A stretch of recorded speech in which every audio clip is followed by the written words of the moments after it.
Well, thank you everybody for being here today. I recall 4 years ago, after the last general election, just the sense of doom, the sense of just depression when we thought we were going to have a federal government that was more conducive to free markets, it was more conducive to returning power to the people, and it didn't happen. And 4 years ago, many of the people I'm looking around and seeing faces here while sitting up on the stage, I recognize you because you were here 4 years ago.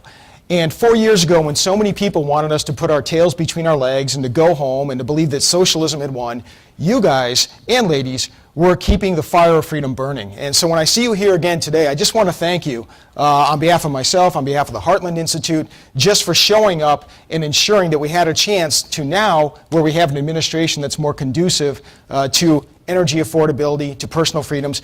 We have the infrastructure in place, we have the grassroots in place, and it's all due to you. So thank you so much for being here. In my talk, I'd like to talk about the varying costs of alternate fuels. And one of the first things that I'm asked, often in media interviews, is why would a conservative or free market think tank even indulge in the global warming issue? I mean, isn't this an issue of science? And if it is, then what does it have to do with politics? Well, yes and no. I mean, certainly it's an issue of science, and the issue of science should transcend politics. The problem is, what happens is we see the same leftist environmental activist groups that have always been looking to increase government control in the energy markets and that have always fought affordable energy. They're the ones who are presenting global warming as a means and an excuse to yet again seek to curtail energy freedom and affordable energy. So given that, it makes sense for us to look under the hood of the global warming claims. If indeed those claims are backed by strong evidence and it looks like we are creating a climate crisis, well then I guess if we have to, then maybe we would have to see higher energy prices and more government intervention in energy markets.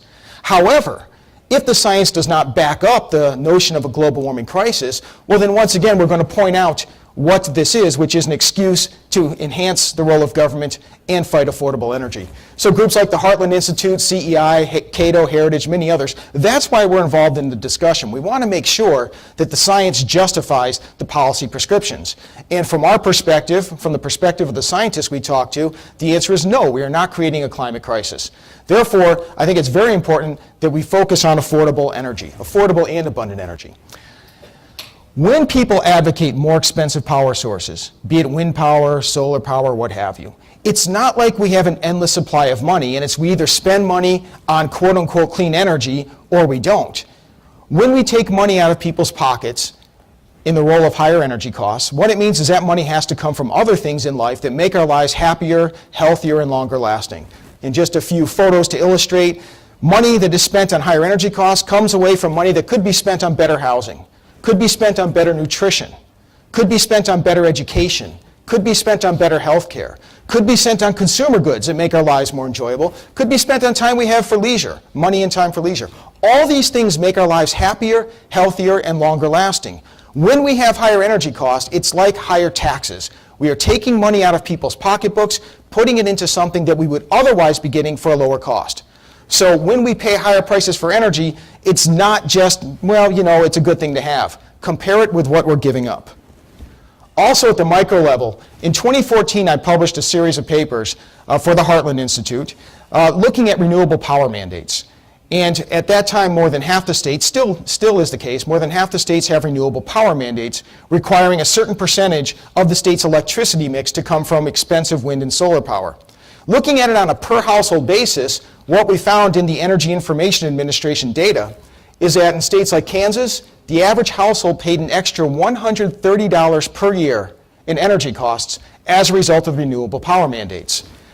Ohio, North Carolina, Colorado, New Mexico, these are all states where we publish papers specific to that state, and you can see the cost per household, $130 to $400 per year in higher energy costs. That's money coming out of our pocketbooks that we could be spending on things making our lives more enjoyable. Looking at the 50 states as a whole, what the data showed was that in states with renewable power mandates, electricity prices were rising 50% faster than was the case in states without renewable power mandates. That affects each and every household in those states and in the country as a whole.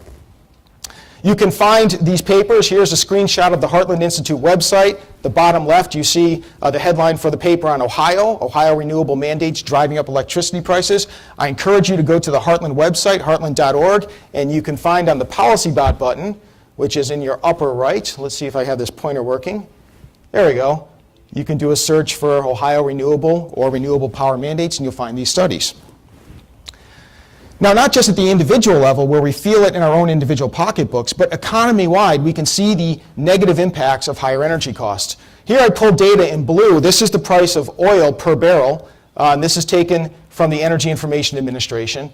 And in red, this is the unemployment rate. I multiplied it by 10 so it could fit neatly on the y-axis with oil prices. What we see is going back more than 40 years, we see a strong and direct correlation between energy prices and how our economy performs. We see in blue, when oil prices go up, we see soon thereafter the unemployment rate goes up. When oil prices come down, the same thing for the unemployment rate. Again, higher energy prices work as a large tax on the economy. Lower energy prices work as a tax cut and a stimulus. This has been the case, very close correlation for more than 40 years, including you may see in 2007, 2008. Oftentimes people think that the Great Recession was caused by the housing bubble. The housing bubble was a symptom of, not the cause of the Great Recession. You may recall in 2007 we heard a lot of drill baby drill. In 2007 unemployment was still low, but energy prices were rising rapidly. Oil was at $100 per barrel, gasoline nearly $4 per gallon. And soon thereafter, the same thing as we've been seeing for 40 years happened. Once the energy prices rose, once oil prices rose, unemployment followed soon thereafter. So we see the importance of lower energy costs. Now, in the past, coal and oil have dominated our energy mix. Why is this the case?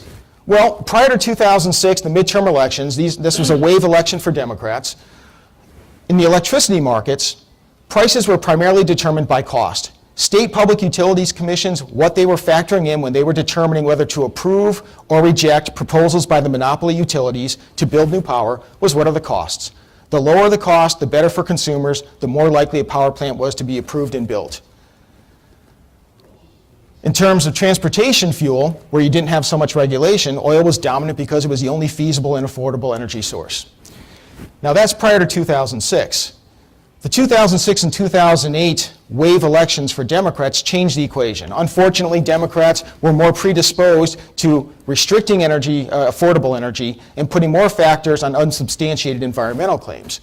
So what happened after 2006? The Energy Independence and Security Act of 2007 put a de facto 10% ethanol mandate into our transportation fuels.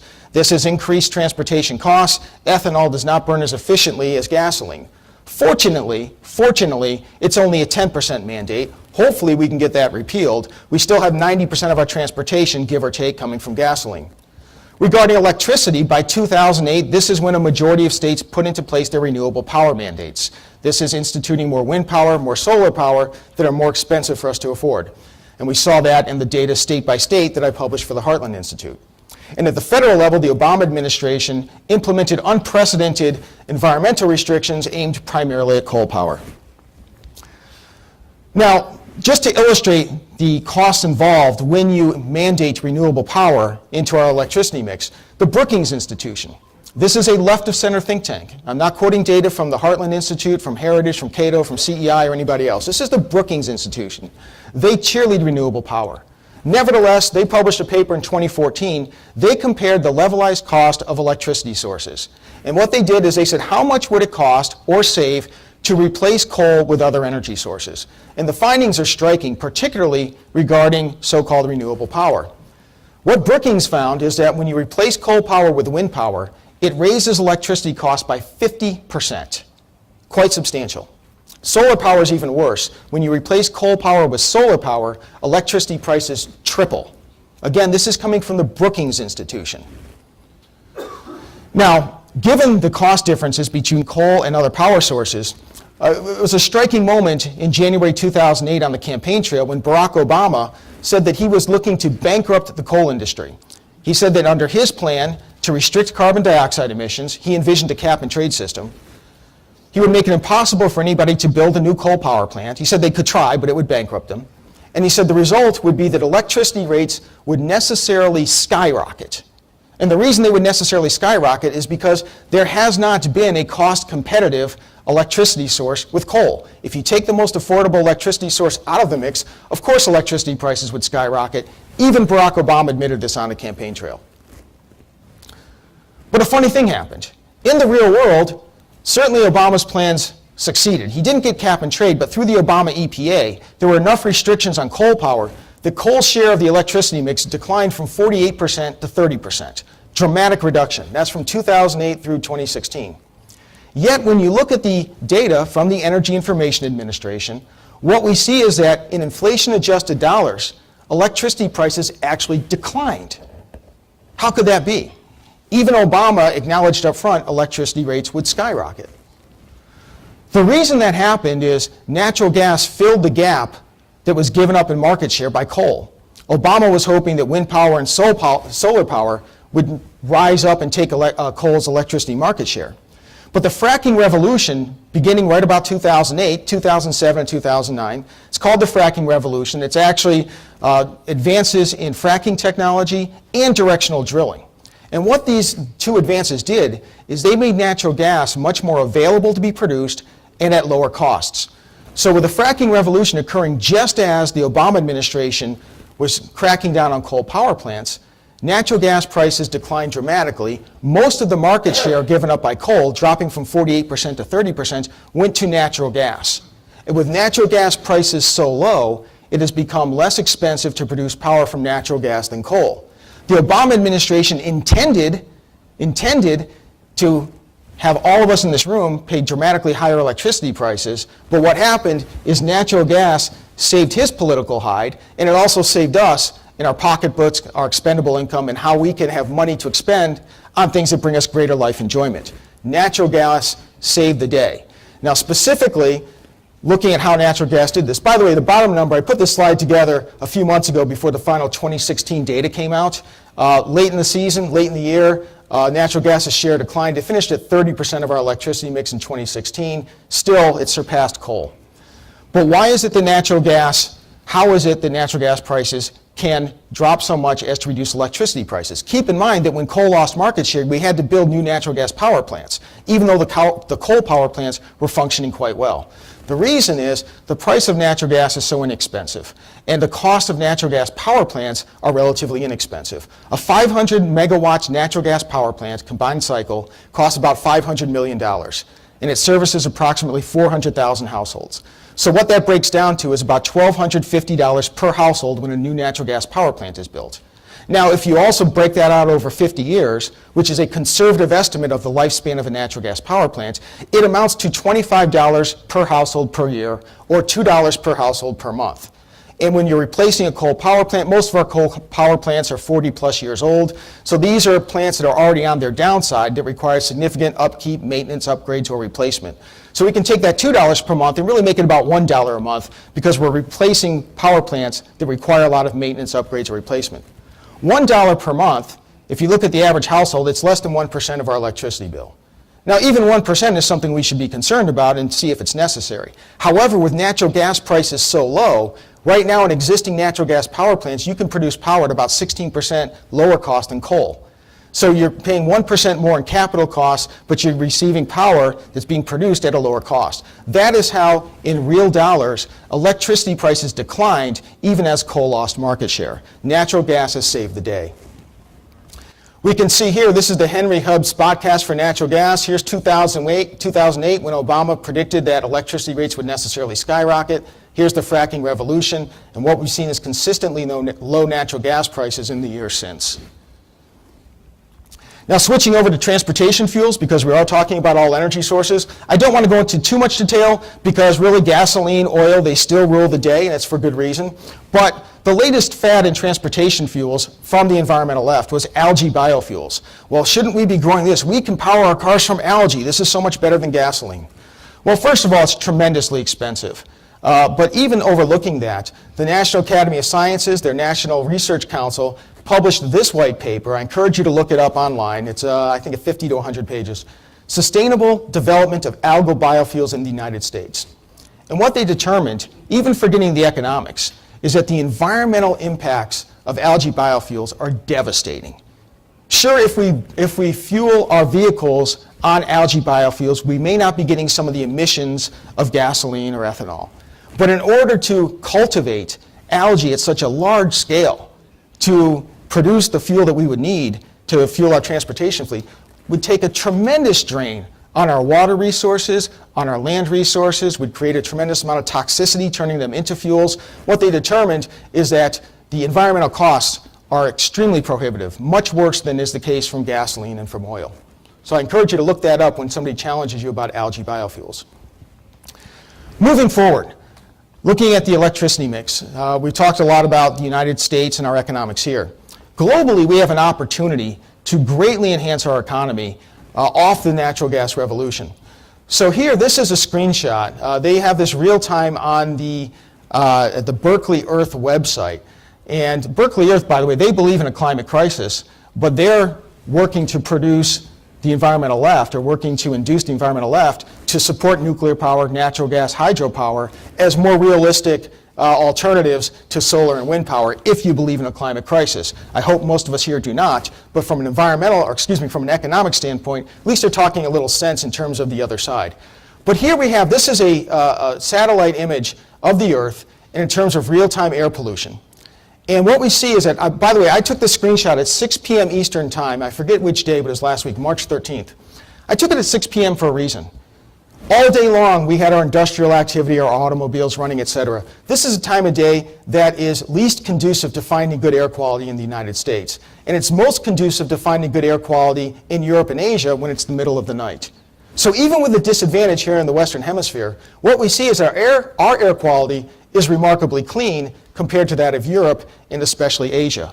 In Asia, where we see pictures of people walking around with the surgical breathing masks, where they had to worry about canceling the Olympic Games because of air quality, there's a tremendous demand for cleaner burning power. The problem is, there is nothing there that can compete economically with coal. And people want to have an economy that's vibrant, they want to reach our living standards, and coal still dominates the day. However, if we were to, at the federal, state, and local level, policymakers are blocking liquefied natural gas export terminals. If we were to remove government obstacles to those export terminals, and we're to ensure that we don't have any fracking restrictions that get in the way of natural gas production, we have a tremendous opportunity to take advantage of Asian markets. There is demand for cleaner burning energy. They're not going to pay triple the price of coal to do it, but with natural gas at prices competitive with coal, we have an opportunity to improve Asian environmental standards, but better yet, improve the US economy. Right now, China produces 4 times as much coal as we do. Most of the coal used in Asia comes from China and Australia. This is an opportunity economically for us to gain some market share.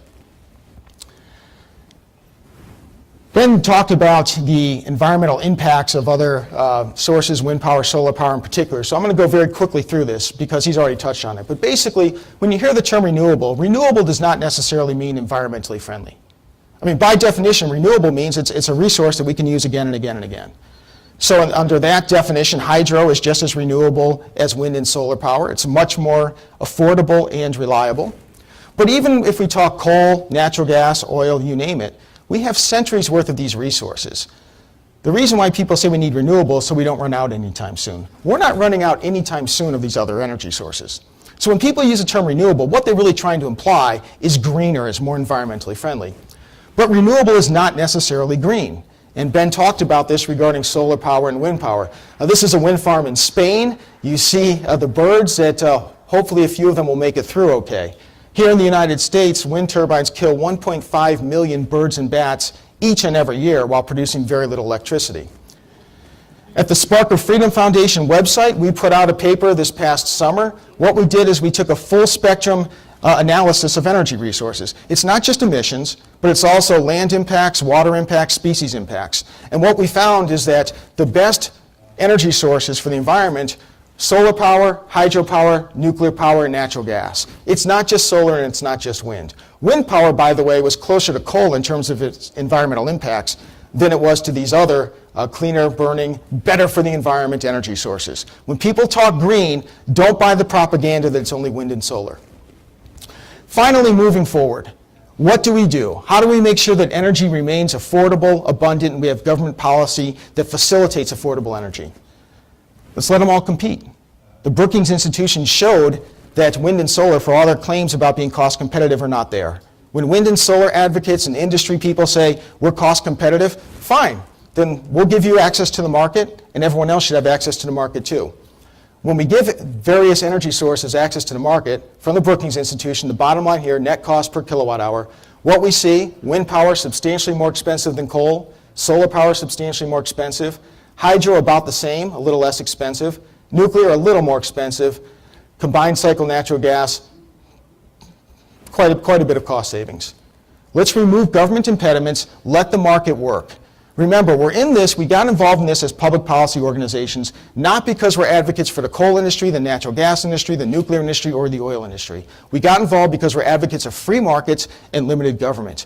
And therefore, when we hear about energy resources shifting from one source to the other, our electricity mix, we should cheerlead it so long as it's driven by markets. And as long as we do that, we have a bright future for energy here in the United States and around the world. Thank you very much.